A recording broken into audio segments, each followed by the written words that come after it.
Selamat sore, salam sejahtera bagi kita sekalian. Bapak dan Ibu, saudara-saudara, anak-anak yang diberkati Tuhan, kami menyapa Bapak Ibu sekalian pada sore hari ini. Kita hendak beribadah bersama di dalam ibadah evangelisasi.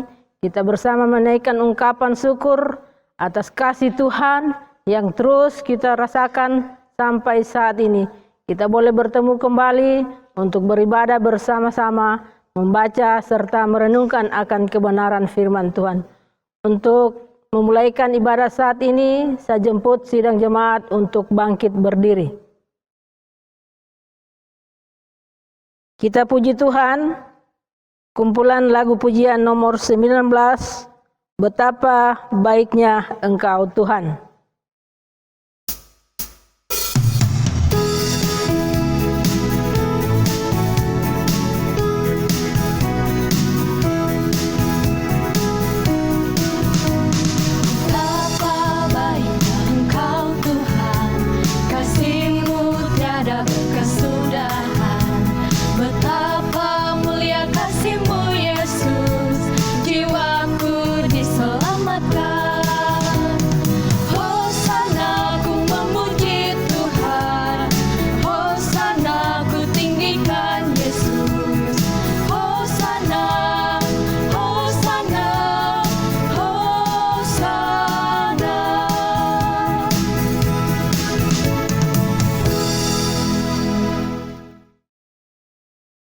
Pertolongan kita adalah dalam nama Tuhan yang menjadikan langit dan bumi, yang memelihara kasih setia untuk selama-lamanya dan tidak meninggalkan perbuatan tangannya. Tuhan menyertai saudara-saudara sekalian. Kita puji Tuhan, PKG nomor 171. Terima kasih Tuhan.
Jemaat dipersilakan untuk duduk kembali. Bapak Ibu, saudara-saudara yang diberkati Tuhan, melandasi persekutuan kita saat ini, kita hendak membaca dan merenungkan akan kebenaran firman Tuhan. Namun sebelumnya itu, mari kita berdoa. Terima kasih ya Allah Bapa di surga, di sore yang indah ini, Engkau masih memperkenankan kami sebagai Bapak dan Ibu, anak-anak, boleh berkumpul kembali. Di dalamnya kami hendak beribadah bersama, membaca serta merenungkan akan kebenaran firman-Mu. Berfirmanlah ya Tuhan, kami siap untuk mendengarkan firman-Mu. Di dalam nama anak-Mu Yesus Kristus kami berdoa. Amin. Dan Ibu, melandasi persekutuan kita saat ini, kita hendak membaca dan merenungkan akan kebenaran firman Tuhan. Bacaan firman Tuhan saat ini terdapat pada Yeremia 13 ayat 1 sampai dengan ayatnya yang ke-11. Yeremia 13 ayat 1 sampai dengan ayatnya yang ke-11 yang berkata demikian. Beginilah firman Tuhan kepadaku, pergilah membeli ikat pinggang lenan Ikatlah itu pada pinggangmu, tetapi jangan kau celupkan ke dalam air. Maka aku membeli ikat pinggang seperti yang difirmankan Tuhan, lalu mengikatkannya pada pinggangku. Sesudah itu datanglah firman Tuhan kepadaku untuk kedua kalinya bunyinya, ambillah ikat pinggang yang telah kau beli dan yang sekarang pada pinggangmu itu. Pergilah segera ke sungai Efrat untuk menyembunyikannya di sana di celah-celah bukit batu. Maka pergilah aku lalu menyembunyikannya di pinggir sungai Efrat seperti yang diperintahkan Tuhan kepadaku. Sesudah beberapa waktu lamanya berfirmanlah Tuhan kepadaku, pergilah segera ke sungai Efrat, mengambil dari sana ikat pinggang yang kuperintahkan kusembunyikan di sana. Maka pergilah aku ke sungai Efrat, lalu aku menggali dan mengambil ikat pinggang itu dari tempat aku menyembunyikannya, tetapi ternyata ikat pinggang itu sudah lapuk, tidak berguna apapun. Lalu datanglah firman Tuhan kepadaku, beginilah firman Tuhan, demikianlah aku akan menghapuskan kecongkak bongakan Yehuda dan Yerusalem. Bangsa yang jahat ini, yang enggan mendengarkan perkataan-perkataanku, yang mengikuti kedegilan hatinya, dan mengikuti Allah lain untuk beribadah dan sujud menyembah kepada mereka, akan menjadi seperti ikat pinggang ini yang tidak berguna untuk apapun. Sebab seperti ikat pinggang melekat pada pinggang seseorang, demikianlah tadinya segenap kaum Israel dan segenap kaum Yehuda kuletakkan kepadaku. Demikianlah firman Tuhan, supaya mereka itu menjadi umat, menjadi ternama, terpuji dan terhormat bagiku, tetapi mereka itu tidak mau mendengar. Demikianlah pembacaan firman Tuhan saat ini. Berbahagialah mereka yang mendengarkan firman Tuhan serta melakukan dalam kehidupan setiap hari. Bapak, Ibu, saudara-saudara, anak-anak yang diberkati oleh Yesus Kristus, rancangan Allah bagi orang percaya adalah rancangan damai sejahtera. Allah sama sekali tidak merancangkan kecelakaan bagi kita sekalian. Akan tetapi kita seringkali justru gagal dalam menerima rancangan Allah tersebut. Pertanyaannya adalah, mengapa kita gagal menerima rancangan Allah tersebut?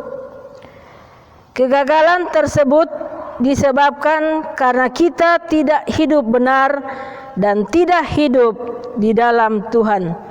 Selalu melakukan hal yang Tuhan tidak kehendaki atau selalu berbuat dosa di hadapan Tuhan Allah.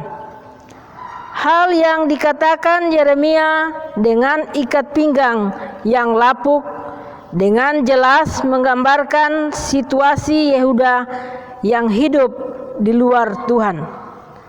Awalnya mereka adalah umat yang ternama, umat yang terpuji, dan umat yang terhormat karena mereka hidup di dalam Tuhan. Hidup sesuai dengan kehendak Tuhan.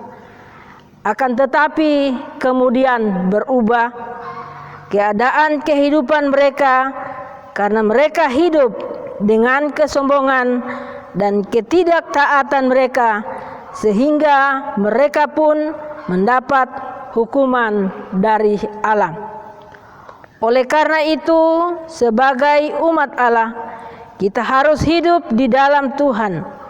Mengapa kita harus hidup di dalam Tuhan?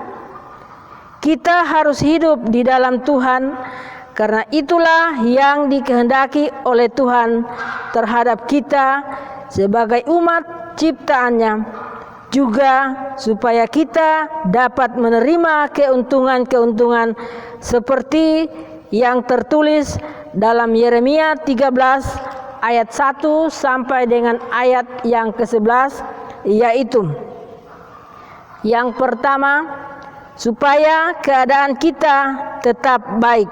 Kita bisa lihat pada ayatnya yang ke-7, Allah menginginkan umatnya supaya hidup dalam keadaan yang baik. Oleh karena itu, Ia ingin supaya umatnya hidup di dalamnya. Ini berarti jika kita tidak hidup dekat Tuhan, maka kita akan rusak.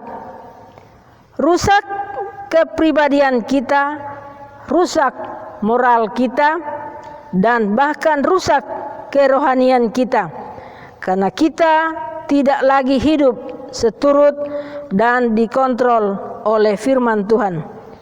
Contoh yang paling menonjol dalam kehidupan dunia saat ini adalah pemerkosaan, keadilan, yakni membenarkan yang salah dan menyalahkan yang benar.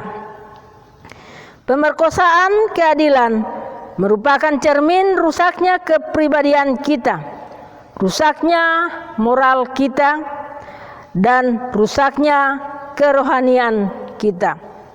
Kita rohani, tapi rohani yang palsu, sehingga moral kita menjadi rusak dan kepribadian kita menjadi semakin meningkat karena menjadi pribadi yang bermuka dua. Saudara-saudara, kita adalah orang-orang yang telah memberikan hidup kita kepada Tuhan. Kita adalah orang-orang yang menyerahkan hidup kita dalam tuntunan tangan Tuhan. Jadi jangan biarkan keadaan hidup kita menjadi rusak. Kejarlah damai sejahtera yang merupakan rancangan Tuhan bagi kita, umat-umat ciptaannya. Serta tetaplah hidup di dalam Tuhan dengan melakukan setiap kehendak Tuhan. Sebab kalau kita tidak menuruti setiap kehendak Tuhan, maka hidup kita pula tidak akan baik. Segala sesuatu yang kita usahakan akan sia-sia adanya, dan yang jelas damai sejahtera Tuhan tidak akan dapat kita nikmati. Yang kedua, supaya kita tidak dimusnahkan, kita bisa lihat pada ayatnya yang ke-9. Kecenderungan manusia ialah jika ada suatu barang yang sudah rusak dan tidak berguna lagi, maka pasti akan dibuang atau dimusnahkan.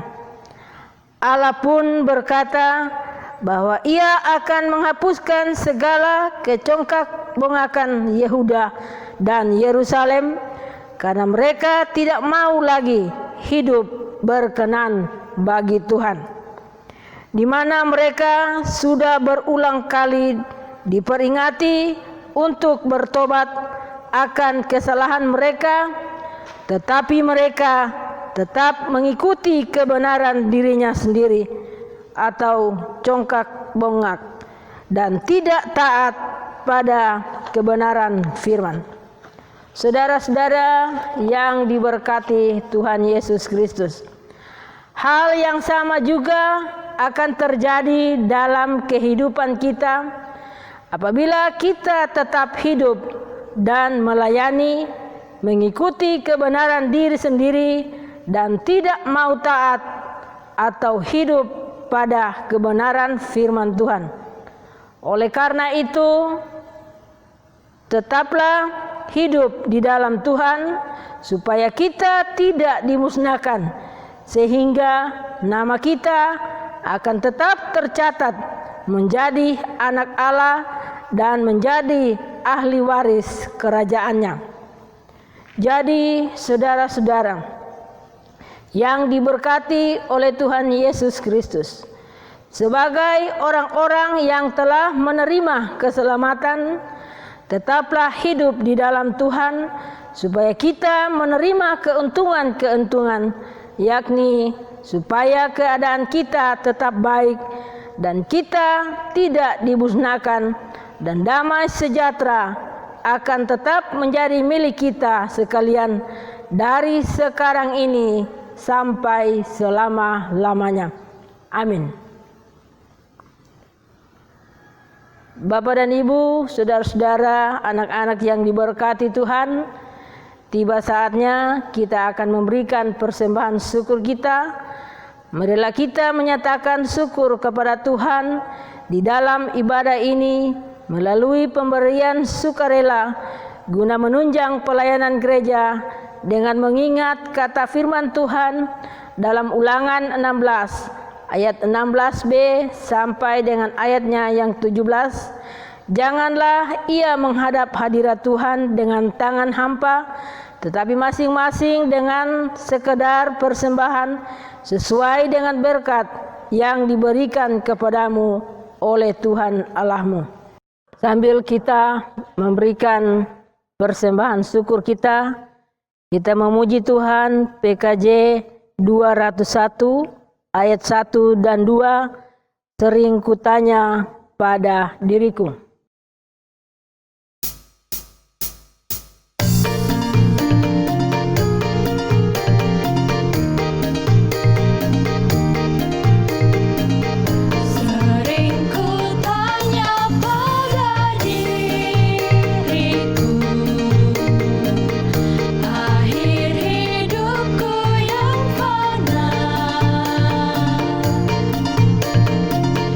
Jangan sampai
Bapak dan Ibu, saudara-saudara yang diberkati Tuhan, kita akan berdoa. Mari kita berdoa. Kami mengucap syukur kepadamu, ya Allah Bapa di surga, atas segala kasih dan kemurahan Tuhan yang terus kami rasakan sampai saat ini. Tuhan boleh mempertemukan kami satu dengan yang lainnya di dalam rumah kami masing-masing. Kami boleh berkumpul kembali dalam ibadah evangelisasi pada hari ini. Bapa di surga, kami sudah boleh bersama-sama membaca serta merenungkan akan kebenaran firman-Mu. Biarlah firman Tuhan yang kami sudah dengarkan akan menjadi pedoman di dalam kami menjalani kehidupan kami di masa yang akan datang.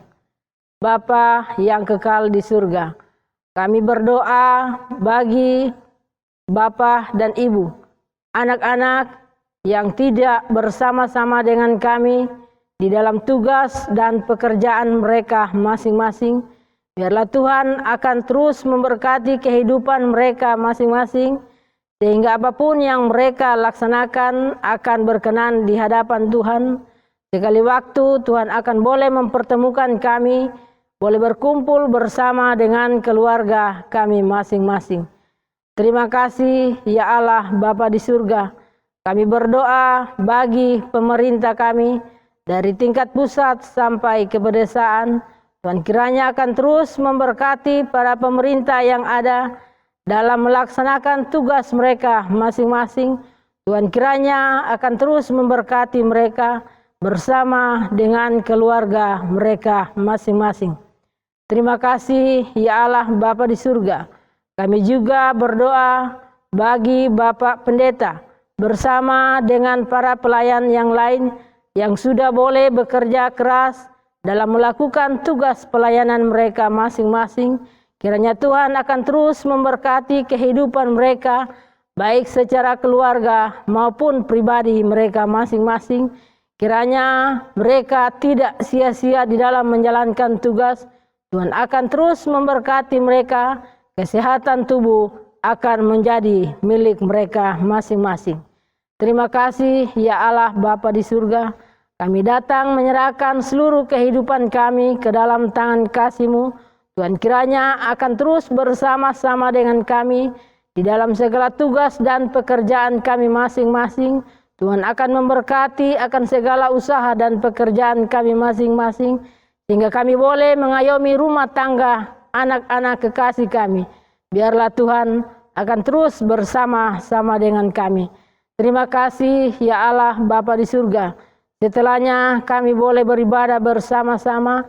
Kami sudah boleh memberikan persembahan syukur sebagai wujud ungkapan syukur kami, karena Tuhan terus bersama-sama menjaga dan melindungi kami, sehingga kami boleh memberikan persembahan syukur kami. Karena Tuhan akan memberkatinya agar boleh dipakai bagi pekerjaan-Mu yang kudus. Kami mengaku di hadapan kekudusan-Mu, sungguh banyak dosa yang kami perbuat melawan kehendak-Mu. Tuhan kiranya akan terus mengampuni kami, agar kami layak dipanggil sebagai anak-anak tebusan darah-Mu. Terima kasih ya Allah Bapa di surga. Inilah doa kami di dalam nama anak-Mu Yesus Kristus, yang adalah Tuhan dan Juru Selamat kami yang hidup. Amin.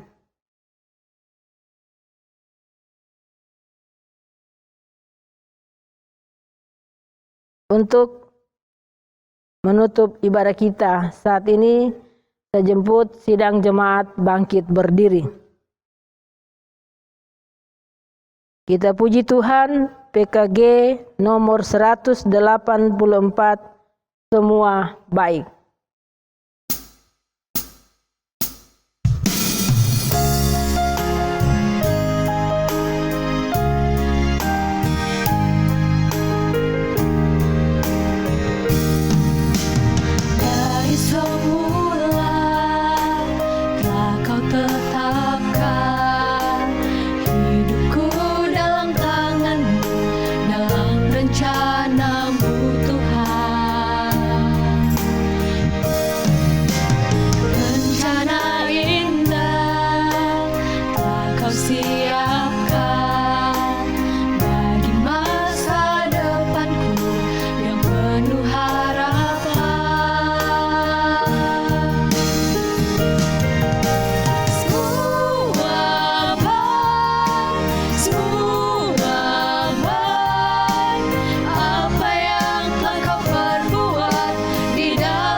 kembalilah dan terimalah berkat Tuhan. Kasih karunia Yesus Kristus, Tuhan kita, menyertai saudara-saudara sekalian. Amin.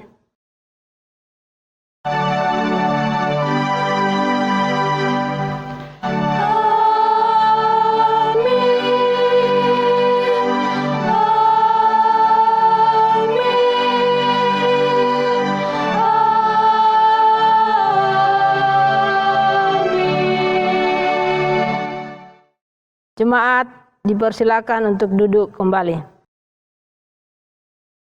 Terima kasih atas kesempatan melayani pada sore hari ini. Kami ucapkan banyak terima kasih atas kebersamaan kita bersama, boleh beribadah bersama di rumah masing-masing.